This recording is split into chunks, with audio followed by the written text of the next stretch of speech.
ಸಂಸಾರದಲ್ಲಿ ಸದಾ ಕಲಹವಿದ್ದುದರಿಂದ ಸೀತಾ ಎಂಬ ಹೆಂಗಸು ಬಹಳ ಬೇಸರವಾಗಿದ್ದಳು. ಮತ್ತು ಈಗ ಅವಳು ಮಾತನಾಡದ ಕಾರಣ ಅವಳ ಜೀವನವೂ ನಿಧಾನವಾಗಿ ಅಂತ್ಯಗೊಳ್ಳುತ್ತಿತ್ತು. ಈ ಸಮಸ್ಯೆಯಿಂದ ಅವಳು ತುಂಬ ತೊಂದರೆಗೀಡಾದಳು.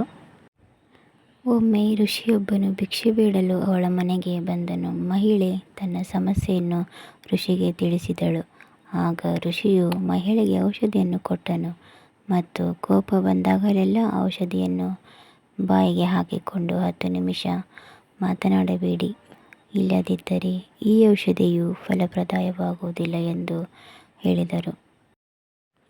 ಅವಳಿಗೆ ಕೋಪ ಬಂದಾಗಲೆಲ್ಲ ಆ ಔಷಧಿಯನ್ನು ಬಾಯಿಗೆ ಹಾಕಿಕೊಂಡು 10 ನಿಮಿಷ ಮಾತನಾಡಿದ ಸಮಯ ಕಳೆದು 7 ದಿನಗಳಲ್ಲಿ ಅವಳ ಕೋಪ ಸಂಪೂರ್ಣ ಹತೋಟಿಯಲ್ಲಿತ್ತು.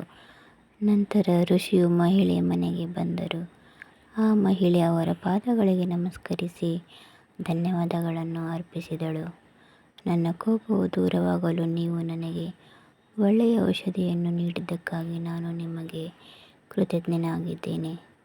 ಔಷಧಿಯಲ್ಲ, ಇದು ಕೇವಲ ಸಾಮಾನ್ಯ ಗಂಗಾಜಲವಾಗಿದೆ ಎಂದು ಹೇಳಿದರು.